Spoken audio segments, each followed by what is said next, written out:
For today's video mga kapangga maopay nga gabiha aton nga tanan. Adi ngayon kami kanira nanay kay umabot si Kuya Bugoy katapos didi na lang kami gin pakaon ha era.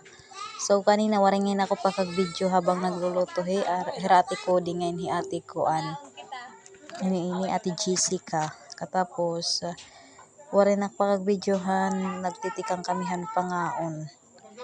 Kay medyo naawd pa ako han pag video katas nagkuan hi Kuya Romeo na mag video daw ako kay para may ada ko pan upload.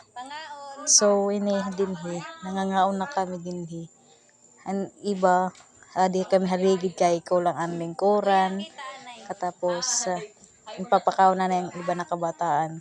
So nagkuha ngayon nakalidakan Kuya Bugoy na maghayan ita akong vlog kasi rananay ngayon itong nga naman sura pakbit ngahin manok na inadobo asyat amon sura ngayon tubdob na la dinhi guys.